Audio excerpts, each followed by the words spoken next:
Hey, everybody. Welcome back to another exciting episode of Clinic Gym Radio. In fact, this is the most exciting episode of 2022. Why? Because this is the first episode of Clinic Gym Radio in 2022. So it is all the way live. This is Dr. Josh calling in from my master bedroom right now, interviewing none other than myself yet again. Why? Well, it's the first of the year, and I don't want to task anybody with being interviewed right now. But I did want to kind of get some thoughts down on paper, or in this case, down on the audio broadcastico waves of audio joy that go from my computer somehow into your eardrums, and talk about a couple things. So the subject I think that would be worthy of talking about the first episode of the entire new year would be this. There is a reason I started the podcast. There's a reason I started the Facebook page. There's a reason I wrote this article that kind of launched all this stuff. And the reason is this: man, it is sometimes tough to be a chiropractor, and man, it sucks to be broke. I have been broke as a chiropractor, and it sucks. It sucks bad. And I hate seeing broke chiropractors. I hate being broke chiropractor, but I would say that the world of chiropractic does not have, no one publishes the cheat codes. I think there are some cheat codes, but I don't think they get published as much as they should.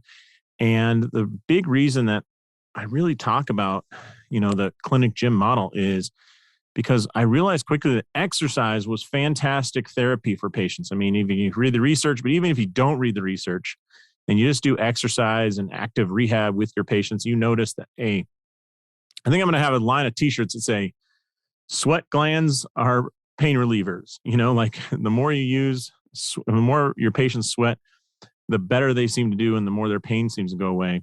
But I realized that, hey, exercise is really a huge part of treatment. Like I would never implore treatment without exercise these days.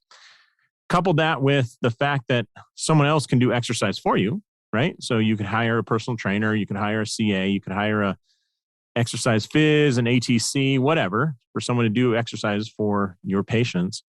And the third thing is exercise is often sold as a membership. So, if you go to have a gym membership, that is exercise being sold in a membership-based model. So those three things really came together to form the clinic gym model. And if you're listening to this, you probably go like, duh, dude, we know that. That's why I'm here. That's why I'm listening. So good. I want to reward you. So the thought I had today, this being the first podcast of the year, first podcast of the day, first podcast this week, in fact, is that is a lot of firsts, but it is this: the idea of easy money in your clinic. All right. So let's talk about easy money two different ways. The reason I bring up easy money is there are ways to make a lot of money. And if you're in a one-on-one service business like chiropractic or massage therapy or personal training or anything where you are getting paid basically for your time and you can handle one person at a time, that is a tough road to hoe. It can be done, and you can make money the hard way, which is just grinding out more hours than the next guy. So you can say like, hey, I really want to make enough money to get a new car, so I'm going to work 60 hours a week of direct patient or client care. That sucks. You can do it. Many people have. There are points in my life when I did it too, but man, it is a hard way to make a living. So let's talk about the easy ways to make a living. I want to talk about one first that I was kind of thinking about this week, because my clinic, my clinic is basically set up as it's mostly a high-end golf fitness evaluation assessment facility. We have like a golf simulator. It's called the TrackMan. It's kind of the best launch monitor. Tells us what the ball is doing. Then we have a K-vest, which puts little sensors on the body to measure how the person's moving and looking at the kinematic sequence. Then we have a body track, which is kind of like a low-dollar force plate that they stand on, and shows us their ground reaction force. These are all nerdy ways to say we can evaluate a golfer a lot of different ways. We use some other methods like vertical jump testing and medicine ball throws and some other strength measurements, but we can get a pretty good picture of a golfer to develop a treatment plan. Why does all this matter? Well, I got we were renting some space this last year and we got booted. So the next door neighbor lady said, "Oh, it's too loud. Oh, it's too loud. You know, hitting golf balls, blah, blah, blah. It's just too loud." So we had to find a new space, which looks like we did. But the funny thing was, it was making me think of how I wanted to practice and was I willing to give up the assessment thing? And in the end, I decided against that. Like, I'm not giving up the assessment piece to just do a type of performance care that doesn't need the client to hit golf balls. So that led me to this thought of easy money. When I'm doing my evals, and typically our eval lasts about 90 minutes, and it's depending on the client, it's anywhere from about $225 to $450. And it's a cash service. We don't charge insurance for it, but it typically lasts 1 to 2 hours. So 90 minutes is kind of the middle ground there. When I'm doing those evals with golfers, that is easy money. I would not consider that hard work. In fact, it's hard to say it's work at all. I would certainly be willing to do it for free, but I love doing it. It absolutely gets my motor going to see these numbers, put together the whole picture, and it is not tough for me.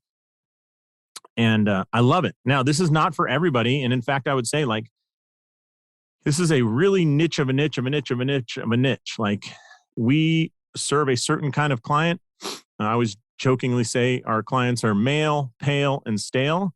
It's old, rich white guys from country clubs is usually who comes in. Their wives are typically females at country clubs are actually better clients, but there's way more dudes who play golf at country clubs. We typically treat them. We'll treat anybody that pays the money, but it just happens to be this certain niche. They're usually over 55 and often over 65. Multiple comorbidities, I don't know what you want to say, chronic injuries, chronic low back pain, chronic knee issues, chronic shoulder issues. I looked one time, the average, there was a 6-month period where the average number of surgeries my active patient population had was 3. Like, they had on average 3, meaning some of them had 7, only a few had only had 1, but almost none of them had 0 surgeries. Anyway, so let's get back to this idea of easy money. Why is it important to have easy money? Well, I noticed that when I'm doing what I'm doing, when I'm making that easy money, doing the golf evaluations, my clients can feel it, see it, taste it on me that I am super jazzed to be there. And I would do this for free. I just happen to charge a lot of money for them. But they respond to that. And on the flip side, when I'm working with somebody who's maybe not a golfer or referred by a buddy who, I get some chronic complex cases of people go, oh, you seem to know know how to handle the situation. Would you evaluate my friend or help out? And I'll do it. But if they're not a golfer, if we're not pulling data on them, I'm just not as excited about it, right? And it's funny, those people often complain about the price, whereas the golfers are paying $450 cash for this evaluation and not complaining. So why is it? Well, if you have the opportunity to work with a population that just gets you totally jazzed, do it, or at least recognize that is a place where you make easy money. And I think you got to put some easy money into your schedule every week. So I know Brandon Garland, for example, amazing provider out in Portland area.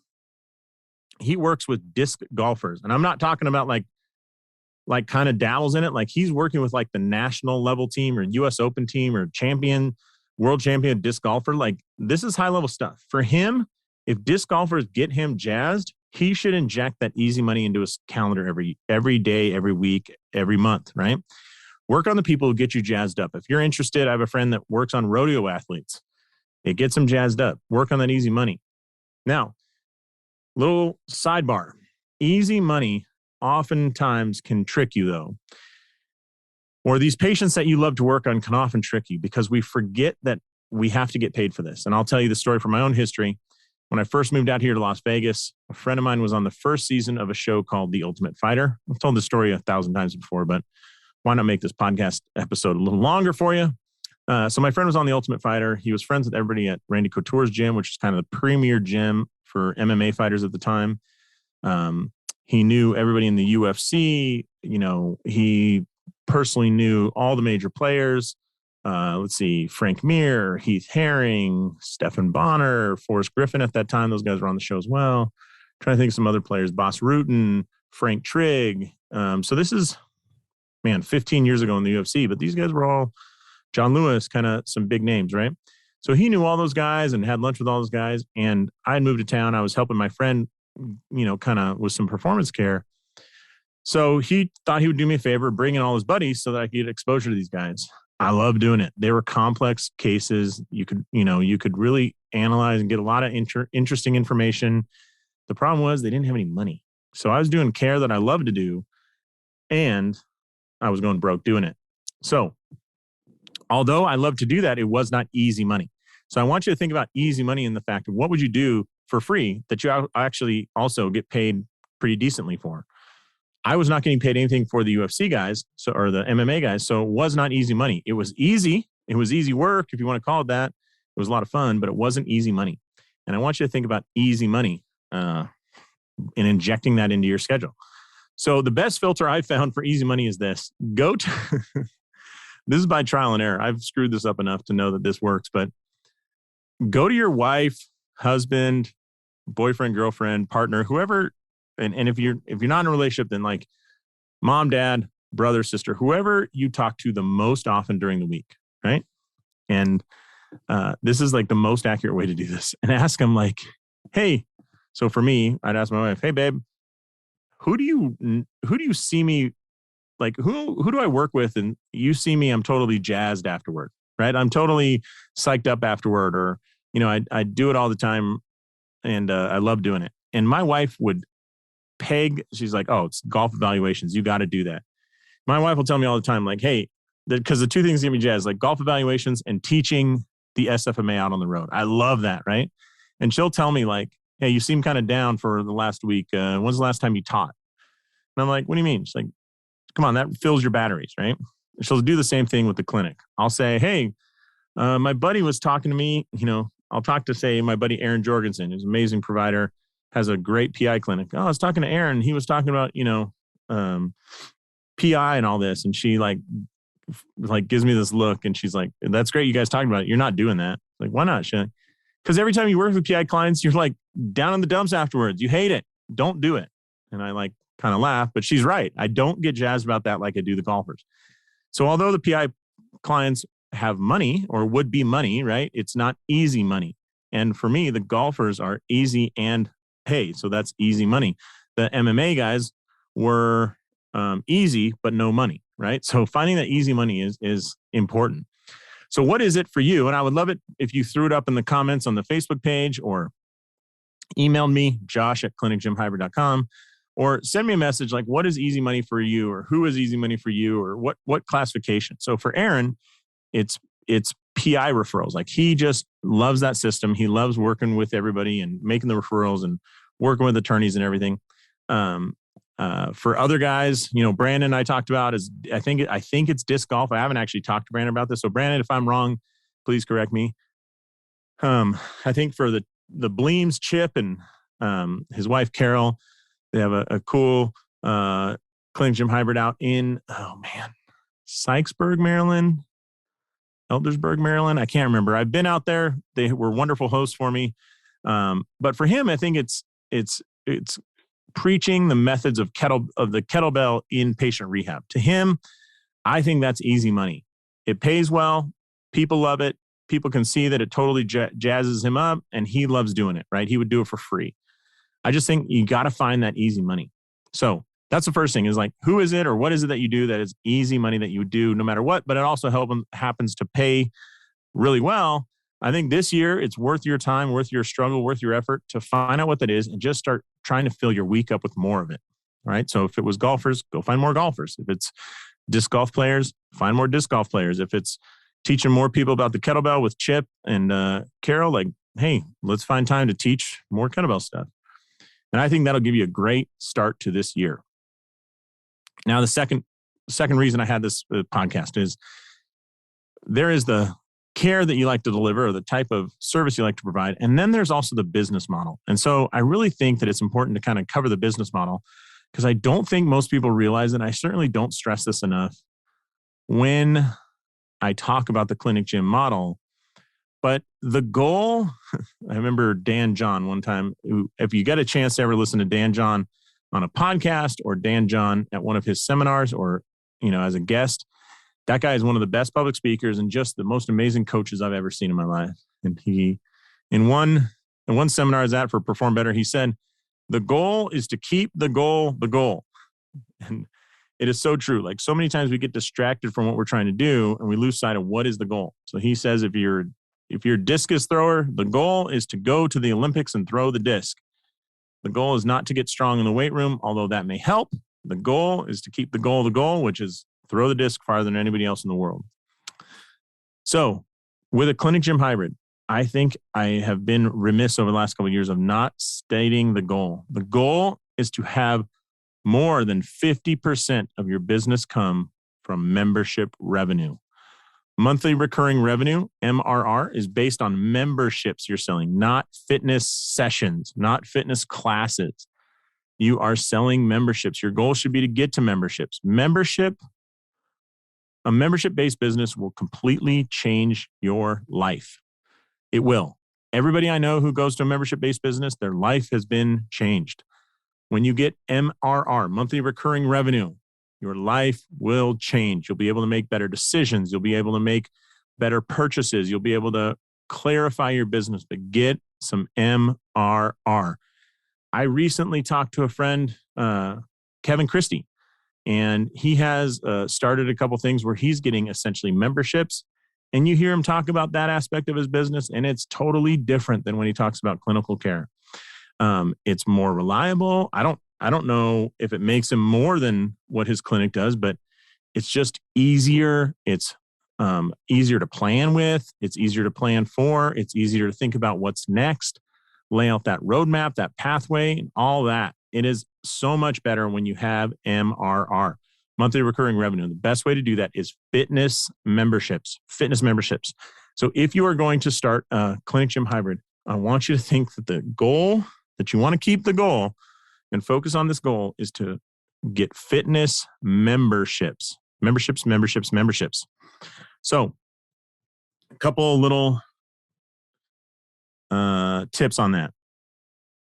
Number one, make sure that when somebody says that they're the number one way to grow a clinic gym hybrid that I think most people totally screw up is this. When a client is pitched on a membership and they say, yes, they'll sign up, how quickly can you get them signed up and paying the membership rate? This should take less than 2 minutes. In most places and most people I talk to, it takes days or weeks. So you should have a clipboard or some way or an iPad or something ready so that if somebody says, yeah, you know what, I am interested in that membership, pull up the waiver they need to sign, the contract or agreement that you have, and take their first payment or their credit card. Get it in there. What usually happens is people say, great, I'm so excited you're going to sign up. Why don't you come back tomorrow? We'll do it. Or why don't you come back on Friday to Friday's class? We'll sign you up after that. Stop that. That doesn't work. It never has worked. Everybody tries it, and it's just a way to make yourself feel better of not asking for the money.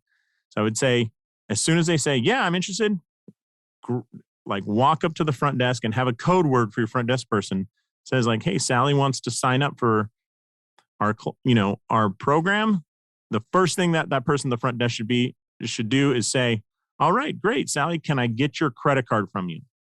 And then once Sally hands over the credit card, then you hand her back that clipboard or iPad or whatever that you need to collect some information.